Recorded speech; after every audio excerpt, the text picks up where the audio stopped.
Vulnerability management is an essential aspect of cybersecurity that involves identifying, assessing, and mitigating vulnerabilities in an organization's information systems and networks.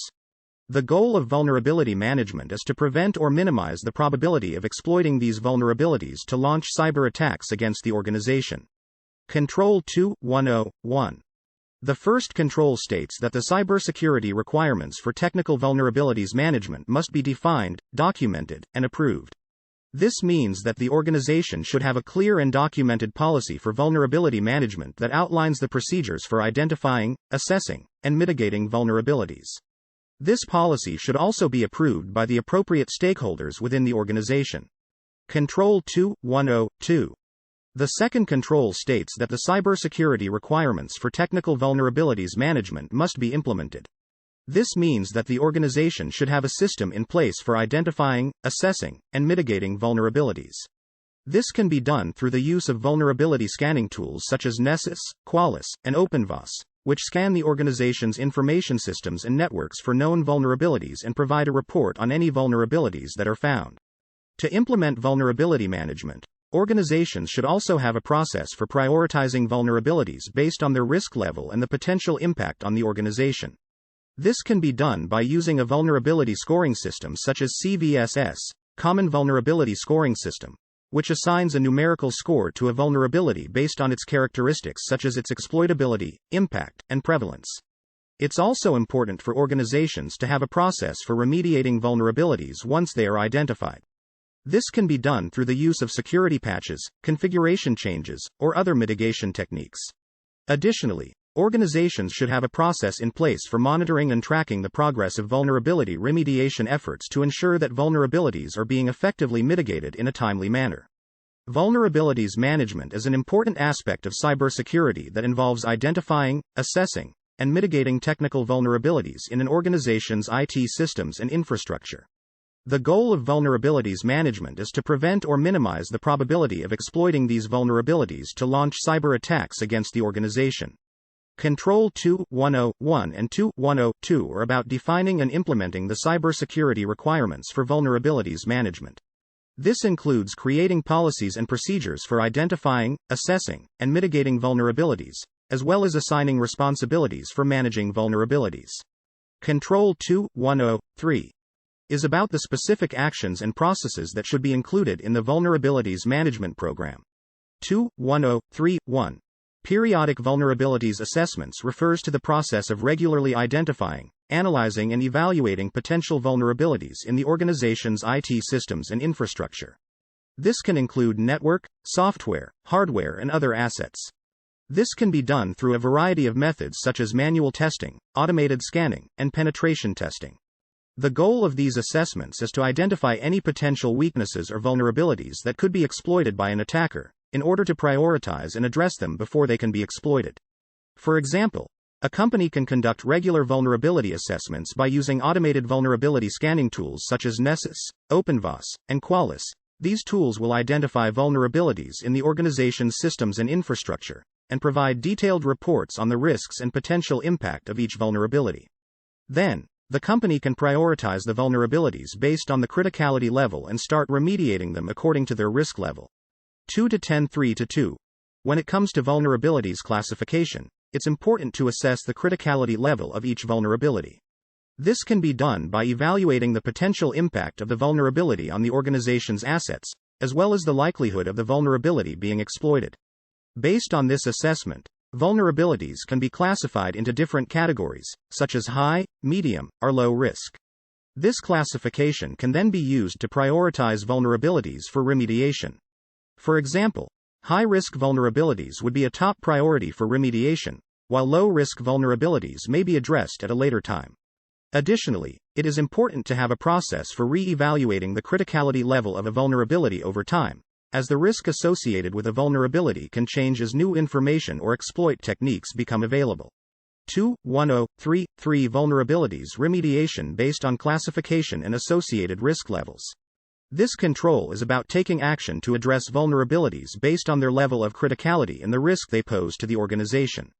For example, a vulnerability that is classified as high criticality and poses a high risk to the organization should be prioritized and addressed as soon as possible. This can be done by applying a security patch, implementing a workaround, or making configuration changes to address the vulnerability. On the other hand, a vulnerability that is classified as low criticality and poses a low risk to the organization may not need to be addressed as urgently. It's also important to have a process in place for tracking vulnerabilities and ensuring that they are being addressed in a timely manner. This can include creating a vulnerabilities backlog and prioritizing vulnerabilities based on their risk level, as well as regularly reviewing the status of vulnerabilities to ensure that they are being addressed as intended. It's also important to have an incident response plan in place in case a vulnerability is exploited, and to conduct regular penetration testing to identify vulnerabilities that may not be detected through automated scans. 2-10-3-4. Security patch management is an important aspect of vulnerabilities management. It involves identifying and applying software updates, known as patches, to address known vulnerabilities in a timely manner. This is important because many cyber attacks exploit known vulnerabilities in software that have not yet been patched. In practice, organizations often use automated tools to help with patch management, such as software like Windows Update, WSUS, SCCM, and others. These tools can help identify missing patches and deploy them across the organization's systems. Some of these tools also allow for testing and staging of patches before deploying them to production systems to minimize disruption. It is important to have a process in place to prioritize which patches to apply first based on the criticality of the vulnerability and the potential impact to the organization. This prioritization process should be regularly reviewed and updated to ensure that the most critical vulnerabilities are addressed in a timely manner.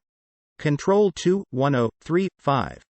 When it comes to managing technical vulnerabilities, it's important to stay up to date with the latest information and notifications about potential vulnerabilities that could affect your organization. One way to do this is by subscribing to authorized and trusted cybersecurity resources. These resources can include vendors, government agencies, and industry groups that provide information about known vulnerabilities and potential threats. They may also provide guidance on how to mitigate these vulnerabilities and best practices for patch management. By subscribing to these resources, you can be sure that you are getting the most current and accurate information about potential vulnerabilities, which can help you to take action more quickly to protect your organization. This can be done by subscribing to vulnerability databases such as the National Vulnerability Database, NVD, or the Common Vulnerabilities and Exposures, CVE, database. Also, Saudi Arabia has established a CERT site that lists up-to-date vulnerability. In addition to subscribing to resources, it's also important to have a process in place for assessing and prioritizing vulnerabilities based on their criticality level and associated risk. This will help you to determine which vulnerabilities need to be addressed first, and which ones can be scheduled for later. It is also important to have a process for patch management, which includes testing and applying security patches to your systems and software in a timely manner. This should be done as soon as possible after a patch is released, but testing is important to avoid any disruption of your services. This process should be automated as much as possible and should be part of your overall vulnerability management program. Finally, it is important to regularly review your vulnerabilities management program to ensure that it is still effective and that it is aligned with the latest best practices and standards. This will help you to identify any areas that need improvement and to stay ahead of new and evolving threats.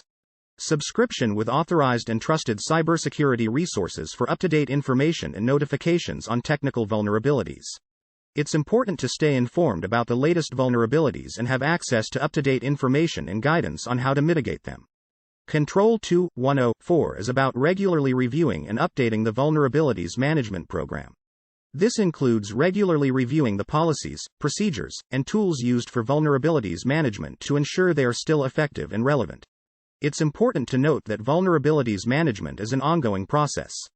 It's not just a one-time event, but rather a continuous effort to ensure that the organization's IT systems and infrastructure are protected against known vulnerabilities. Overall, implementing a comprehensive vulnerability management program is crucial for ensuring the security of an organization's information systems and networks. It's important to have a clear and well-defined policy, process, and system in place, as well as to keep the process up to date, review it periodically, and keep the team responsible and aware of the process and the risks.